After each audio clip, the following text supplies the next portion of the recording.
Genesis chapter 16. Si Sarai nga na asawa ni Abram ay hindi nagkaanak sa kanya.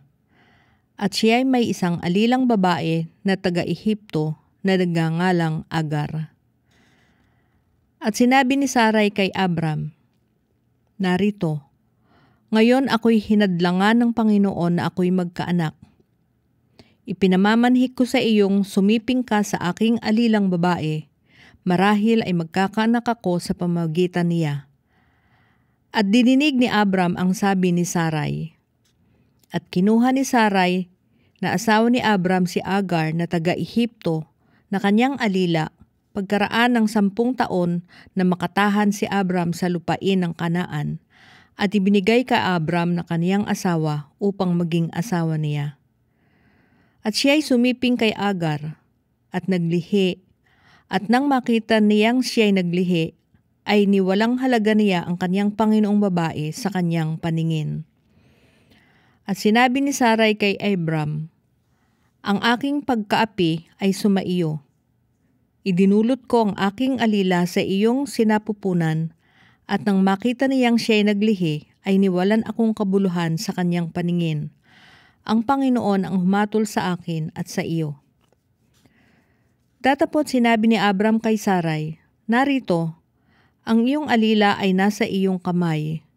Gawin mo sa kaniya ang iyong minamagaling sa iyong paningin." At dinuwahagi siya ni Sarai, at si Agar ay tumakas mula sa kanyang harap. At nasumpungan siya ng anghel ng Panginoon sa tabi ng isang bukal ng tubig sa ilang, sa bukal na nasa daang patungo sa Shur. At sinabi, "Agar, alila ni Sarai, saan ka nanggaling? At saan ka paroroon?" At kanyang sinabi, "Ako'y tumatakas mula sa harap ni Sarai na aking Panginoon." At sinabi sa kanya ng anghel ng Panginoon, "Magbalik ka sa iyong Panginoon at pahinuhod ka sa kanyang mga kamay." At sinabi sa kanya ng anghel ng Panginoon, "Pararamihin kung mainam ang iyong binhi, na hindi mabibilang dahil sa karamihan." At sinabi sa kanya ng anghel ng Panginoon, "Narito't ikaw ay nagdadalang tao, at ikaw ay manganganak ng isang lalaki, at ang itatawag mo sa kaniyang ngalan ay Ismael, sapagkat dininig ng Panginoon ang iyong kadalamhatian. At siya ay magiging parang asnong bundok sa gitna ng mga tao. Ang kaniyang kamay ay magiging laban sa lahat, at ang kamay ng lahat ay laban sa kanya, at siya ay tatahan sa harap ng lahat niyang mga kapatid." At kanyang tinawagan ang ngalan ng Panginoon na nagsalita sa kanya, "Ikaw ay Diyos na nakakakita," sapagkat sinabi niya, "Namasdan ko rin ba rito ang likuran niya nakakakita sa akin." Kaya't nginalanan ang balong iyon, balon ng nabubuhay na nakakakita sa akin. Narito, ito'y nasa pagitan ng Kades at Bered. At nanganak si Agar ng isang lalaki kay Abram, at ang itinawag ni Abram na pangalan sa kanyang anak na ipinanganak ni Agar ay Ismael. At si Abram ay may 86 na taon nang ipanganak si Ismael ni Agar kay Abram. Chapter 17. At nang si Abram ay may 99 na taon, ay napakita ang Panginoon kay Abram, at sa kanya'y nagsabi, "Ako ang Diyos na makapangyarihan sa lahat. Lumakad ka sa harapan ko, at magpakasakdal ka. At ako'y makikipagtipan sa iyo, at ikaw ay aking pararamihing mainam." At nagpatira pa si Abram, at ang Diyos ay nakipag-usap sa kanya na sinasabi, "Tungkol sa akin, narito ang aking tipan ay sumasa iyo, at ikaw ang magiging ama ng maraming bansa. At hindi natatawagin ang pangalan mong Abram, kundi Abraham ang magiging iyong pangalan, sapagkat ikaw ay ginawa kong ama ng maraming bansa. At ikaw ay aking gagawing totoong palaanakin, at papanggagalingin ko sa iyo ang mga bansa, at magbubuhat sa iyo ang mga hari. At aking pagtitibayin ang aking tipan sa iyo at sa iyong binhi pagkamatay mo sa buong kalahian nila, na tipang walang hanggan na ako'y magiging iyong Diyos at ang iyong binhi pagkamatay mo. At ibibigay ko sa iyo at sa iyong binhi, pagkamatay mo ang lupaing iyong mga pinaglakbayan, ang buong lupain ng Kanaan na pag-aaring walang hanggan, at ako ang magiging Diyos nila. At sinabi pa ng Diyos kay Abraham, at tungkol sa iyo, iingatan mo ang aking tipan. Iingatan mo at ng iyong binhi pagkamatay mo sa buong kalahian nila. Ito ang aking tipan na iyong iingatan sa akin at sa inyo at ng inyong binhi pagkamatay mo. Tutuliin ang bawat lalaki sa inyo. At kayo'y tutuliin sa laman ng inyong balat ng masama, at ito ang magiging tanda ng aking tipan sa inyo. At ang may 8 araw ay tutuliin sa inyo, ang bawat lalaki sa buong kalahian ninyo, ang ipinanganak sa bahay o ang binili ng salapi sa sinumang taga-ibang lupa na hindi sa iyong lahi.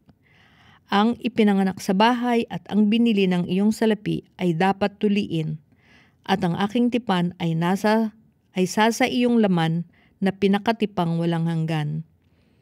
At ang lalaking hindi tuli, na hindi tinuli ang laman ng kaniyang balat ng masama, ang taong yaon ay mahihiwalay sa kanyang bayan. Sinira niya ang aking tipan.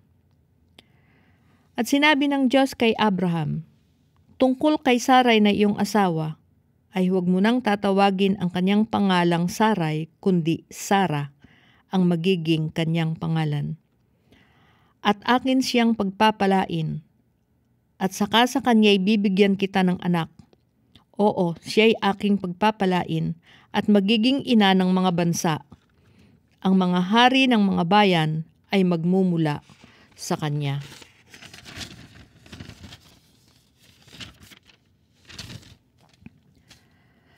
Nang magkagayoy nagpatira pa si Abraham at nagtawa at nasabi sa kanyang sarili, magkakaanak kaya siya na may 100 taon na?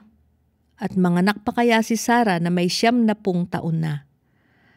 At sinabi ni Abraham sa Diyos, kahi manawari, si Ismael ay mabuhay sa harapan mo. At sinabi ng Diyos, hindi, kundi ang iyong asawang si Sara ay magkakaanak sa iyo at tatawagin mo ang kanyang ngalang Isaac. At aking pagtitibayin ang aking tipan sa kanya ng pinakatipang walang hanggan sa kaniyang lahi pagkamatay niya. At tungkol kay Ismael ay dininig din kita. Narito, aking pinagpala siya, at siya'y aking papag-aanakin ng marami, at siya'y aking pararamihin ng di kawasak. 12 prinsipe ang kaniyang magiging anak, at siya'y gagawin kong malaking bansa. Ngunit ang aking tipan ay pagtitibayin ko kay Isaac, na iaanak sa iyo ni Sara, sa tadhanang araw sa taong darating.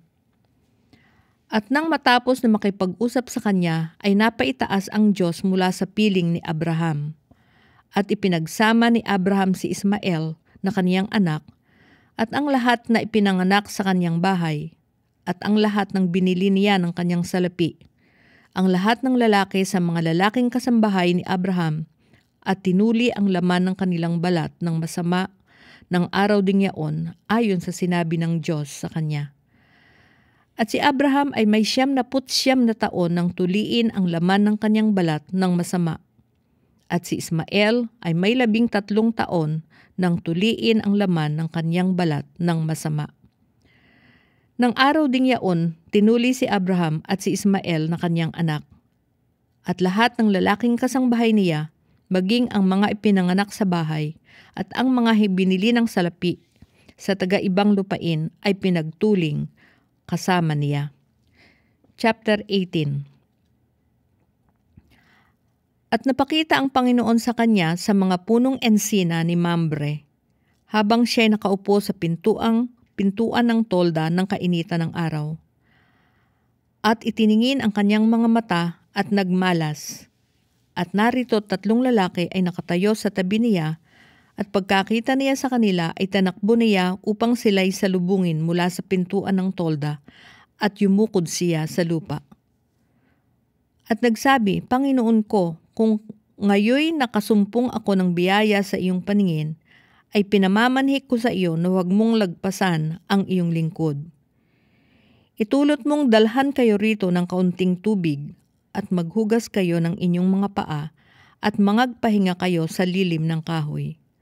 At magdadala ako ng isang subong tinapay at iyong palakasin ang inyong puso. At pagkatapos ay magsisipagtuloy kayo, yamang kayo na parito sa inyong lingkod. At nagsipagsabi, mangyari ang ayon sa iyong sinabi. At si Abraham ay nagmadaling napasatolda ni Sarah at sinabi, Maghanda ka agad ng 3 takal ng mainam na harina, iyong tapayin at gawin mong mga munting tinapay.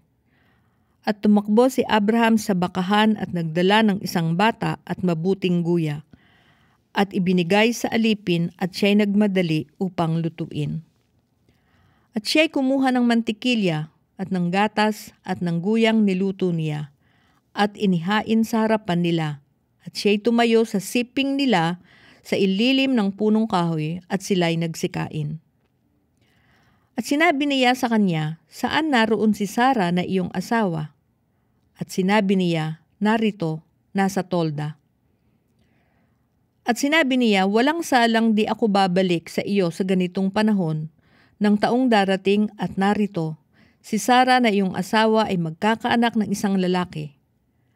At narinig ni Sarah sa pintuan ng tolda na nasa likod niya. Si Abraham at si Sarah nga'y matatanda na at lipas na sa panahon, at tinigilan na si Sarah ng kaugalian ng mga babae. At nagtawa si Sarah sa kanyang sarili na sinasabi, Pagkatapos na ako'y tumanda, ay magtatamo ako ng kaligayahan, at matanda na rin pati ng Panginoon ko. At sinabi ng Panginoon kay Abraham, Bakit tumawa si Sarah na sinasabi, Tunay kayang ako'y manganganak na matanda na ako? May ano bang bagay kayang napakahirap sa Panginoon? Sa tadhanang panahon ay babalik ako sa iyo, sa taong darating, at si Sarah ay magkakaanak ng isang lalaki. Nang magkagayon nagkaila si Sarah na sinasabi, Hindi ako tumawa, sapagkat siya'y natakot. Ngunit sinabi niya, Hindi gayon, kundi ikaw ay tumawa. At nangagtindig doon ang mga lalaki at nangagsitingin sa dakong Sodoma, at sinamahan sila ni Abraham upang ihatid sila sa daan. At sinabi ng Panginoon, Ililihim ko ba kay Abraham ang aking gagawin?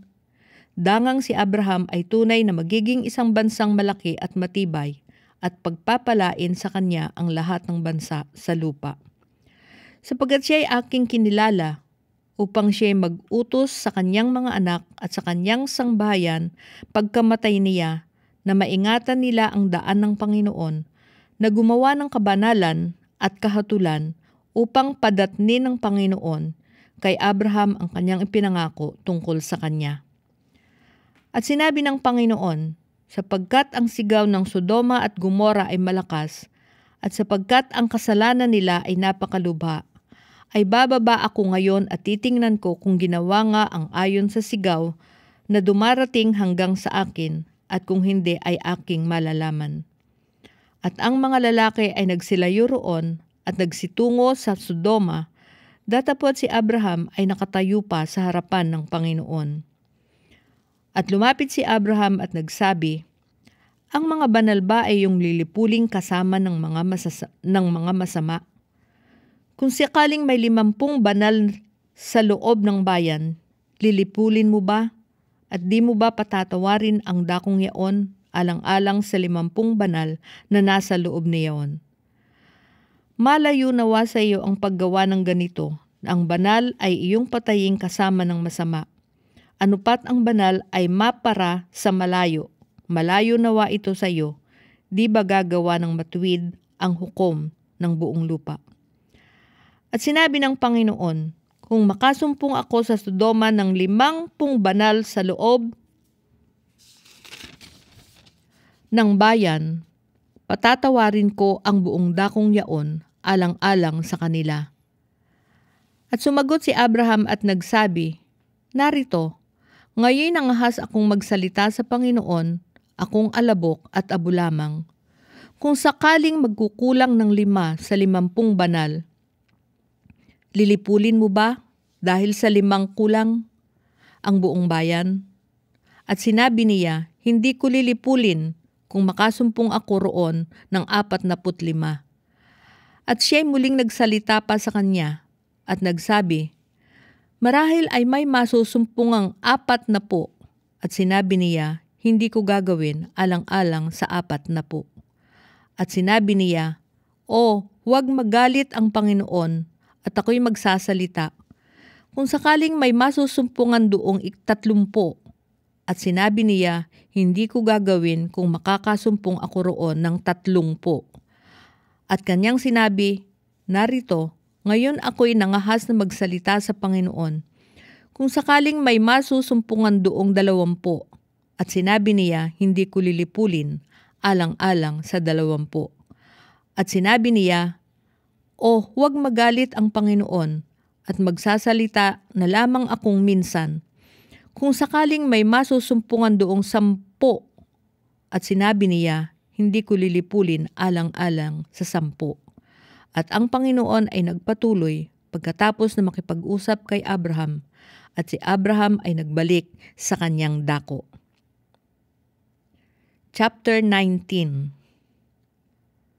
At nagsidating ang 2 anghel sa Sodoma nang nagtatakip silim, at si Lot ay nakaupo sa pintuang bayan ng Sodoma. At sila'y nakita ni Lot at nagtindig upang salubungin sila, at iniyukod ang mukha sa lupa. At nagsabi, "Ngayon nga mga Panginoon ko, ipinamamanik ko sa inyo na kayo'y magsiliko at magsipasok sa bahay ng inyong lingkod, at kayo'y matira sa buong magdamag at maghugas ng inyong mga paa. At sa madaling araw ay magsipagbangon kayo at magpatuloy ng inyong paglakad." At kanilang sinabi, "Hindi, kundi sa lansangan mananahan kami sa buong magdamag." At kaniyang pinakapilit sila, at sila'y nagsiliko at nagsipasok sa kaniyang bahay, at sila'y kanyang pinaghandaan at pinagluto ng mga tinapay na walang lebadura at nagsikain. Datapot bago nagsihiga, ang bahay ay kinulong ng mga tao sa bayan sa makatuwid bagay ng mga tao sa Sodoma, na mga binata at gayon din ng mga matanda ng buong bayan sa buong palibot.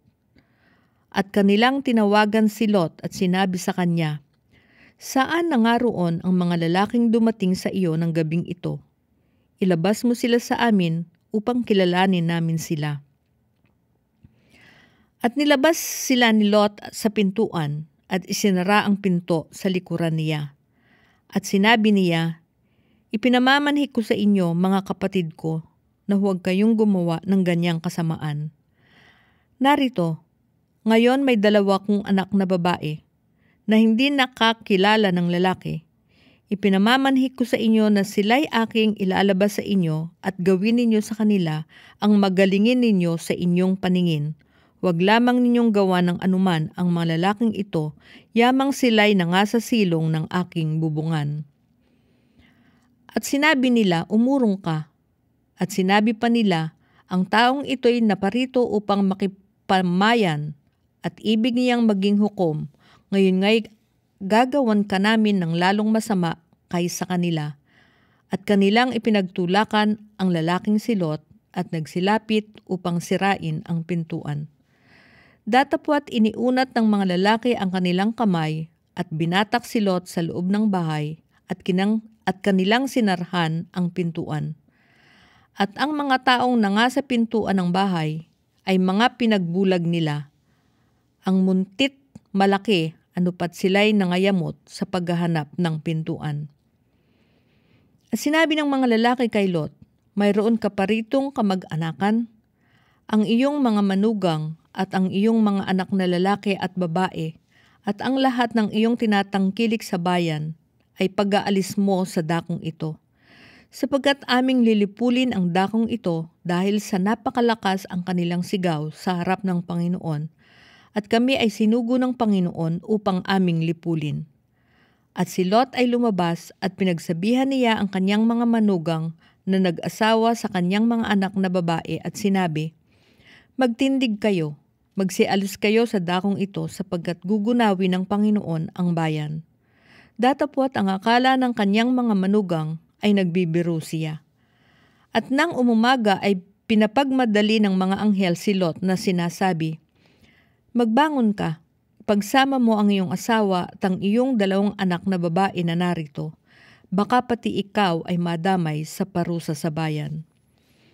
Datapwat siya ay nagluluwat at hinawakan ng mga lalaki ang kanyang kamay at ang kamay ng kanyang asawa at ang kamay ng kaniyang 2 anak na babae sa habag sa kanya ng Panginoon at siya'y kanilang inilabas at siya'y kanilang inilagay sa labas ng bayan. At nangyari na nang sila'y mailabas na nila, ay sinabi, "Itakas mo ang iyong buhay.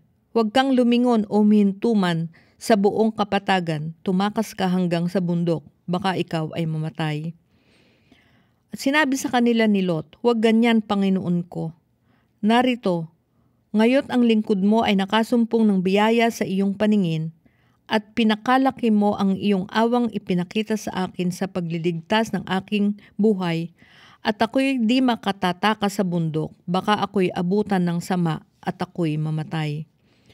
Narito, ang bayang ito ay malapit takasan at maliit, o tulutan mong tumakas ako roon, di ba yaoy maliit at mabubuhay ako." At sinabi sa kanya, "Narito, sa bagay mang ito ay pinayagan din kita na hindi ko gugunawin ang bayang iyong sinalita. Magmadali ka, tumakas ka roon, sapagkat wala akong magagawa hanggang sa dumating ka roon." Kaya't ang pangalang itinawag sa banyaon ay Zoar. Ang araw ay nakalitaw na sa lupa nang dumating si Lot sa Zoar. Nang magkagayoy, nagpaula ng Panginoon sa Sodoma at Gomora ng asupre at apoy mula sa Panginoon na buhat sa langit. At ginunaw niya ang mga bayang yaon at ang buong kapatagan at ang lahat ng nangananahan sa mga bayang yaon at ang tumutubo sa lupang yaon. Datapot ang asawa ni Lot ay lumingon sa likuran ni Lot at naging haliging asin. At si Abraham ay sumampang maaga ng kinaumagahan sa dakong kinatayuan niya sa harap ng Panginoon. At siya'y tumingin sa dakong Sodoma at Gomora at sa buong lupain ng kapatagan at tumanaw. At narito, ang usok ng lupain ay napailang lang na parang usok ng isang hurno. At nangyari na nang gunawin ng Diyos ang mga bayan ng kapatagan na naalala ng Diyos si Abraham at pinalabas si Lot mula sa gitna ng pinaggunawan ng gunawin ang mga bayan na kinatitirhan ni Lot. At sumampa si Lot mula sa Zoar at tumira sa bundok at ang kaniyang 2 anak na babae na kasama niya, sapagkat siya'y natakot na tumira sa Zoar at siya'y tumira sa isang yungib, siya at ang kaniyang 2 anak na babae. At sinabi ng panganay sa bunso, "Ang ating ama ay matanda at walang lalaki sa lupa na sumiping sa atin ayon sa ugali ng sangkalupaan. Halika, painumin natin ng alak ang ating ama at tayo sumiping sa kanya upang mapalagi natin ang binhi ng ating ama." At pinainom nila ng alak ang kanilang ama ng gabing yaon, at pumasok ang panganay at sumiping sa kanyang ama. At hindi naalaman ng ama nang siya'y mahiga ni nang siya'y magbangon. At nangyari ng kinabukasan na sinabi ng panganay sa bunso, "Narito, ako'y sumiping kagabi sa aking ama. Painumin din natin ng alak sa gabing ito, at pumasok ka at sumiping ka sa kanya, upang mapalagi natin ang binhi ng ating ama." At pinainom din nila ng alak ang kanilang ama ng gabing yaon. At nagtindig ang bunso at sumiping sa ama, at hindi naalaman ng ama nang siya'y mahiga, ni nang siya'y magbangon. Sa ganito'y kapwa nagdalang tao ang mga anak ni Lot sa pamamagitan ng kanilang ama. At nanganak ang panganay ng isang lalaki, at tinawag ang kaniyang ngalang Moab, na siya ngayong ama ng mga Moabita hanggang sa araw na ito. At ang bunso ay nanganak din ng isang lalaki, at tinawag ang kaniyang pangalang Ben-Naami na siya ngang ama ng mga anak ni Amon hanggang ngayon. Chapter 20. At mula roon ay naglakbay si Abraham sa dakong lupain ng timugan at tumahan sa pagitan ng Kades at Shur, at siya'y nakipamayan sa Gerar. At sinabi ni Abraham tungkol kay Sara na kaniyang asawa, "Siya'y aking kapatid," at si Abimelech na hari sa Gerar ay nagsugo at kinuha si Sara. Datapwat na paroon ang Diyos kay Abimelech sa panaginip sa gabi at sa kanya'y sinabi, "Narito, ikaw ay dili iba't isang patay dahil sa babaeng iyong kinuha, sapagkat siya'y asawa ng isang lalaki." Ngunit si Abimelech ay hindi pa nakasisiping sa kanya at nagsabi, "Panginoon, papatayin mo ba pati ng isang bansang banal? Hindi ba siya rin ang nagsabi sa akin, siya'y aking kapatid? At si Sara man ay nagsabi, siya'y aking kapatid. Sa katapatang loob ng aking puso at kawalang sala ng aking mga kamay ay ginawa ko ito." At sinabi sa kanya ng Diyos sa panaginip, "Oo, talastas ko, na sa katapatang loob ng iyong puso ay ginawa mo ito at hinadlangan din naman kita sa pagkakasala ng laban sa akin, kaya't hindi ko pinahintulot sa iyong galawin mo siya. Ngayon nga'y isauli mo ang asawa ng lalaking ito, sapagkat siya'y propeta, at ikaw ay ipananalangin niya at mabubuhay ka. At kung di mo siya isauli, ay talastalsin mong walang pagsalang mamamatay ka, ikaw at ang lahat ng iyo." At si Abimelech ay bumangong maaga ng kinaumagahan at tinawag ang lahat niyang bataan at sinabi sa kaniyang pakinig ang lahat ng bagay na ito, at ang mga tao'y natakot na mainam. Nang magkagayoy tinawag ni Abimelech si Abraham at sa kanya'y sinabi, "Anong ginawa mo sa amin? At sa ano ako nagkasala laban sa iyo, na dinalhan mo ako at ang aking kaharian ng isang malaking kasalanan? Ginawan mo ako ng mga gawang di marapat gawin." At sinabi ni Abimelech kay Abraham, "Anong nakita mo na ginawa mo ang bagay na ito?" At sinabi ni Abraham, "Sapagkat inisip ko, tunay na walang takot sa Diyos sa dakong ito, at papatayin nila ako dahil sa aking asawa. At saka talagang siya'y kapatid ko, na anak ng aking ama, datapwat hindi anak ng aking ina, at siya'y naging asawa ko. At nangyari na nang ako'y palayasin ng Diyos sa bahay ng aking ama, na sinabi ko sa kanya, 'Ito ang magandang kalooban mo na maipakikita sa akin. Sa lahat ng dakong aking datnin ay sabihin mo tungkol sa akin, siya'y aking kapatid.' At si Abimelech ay kumuha ng mga tupa at mga baka at mga aliping lalaki at babae at ipinagbibigay kay Abraham at isinauli sa kanya si Sara na kanyang asawa. At sinabi ni Abimelech, 'Narito ang lupain ko ay nasa harapan mo. Tumahan ka kung saan mo maggalingin.' At kay Sara sinabi niya, 'Narito nagbigay ako ng 1,000 putol na pilak sa iyong kapatid.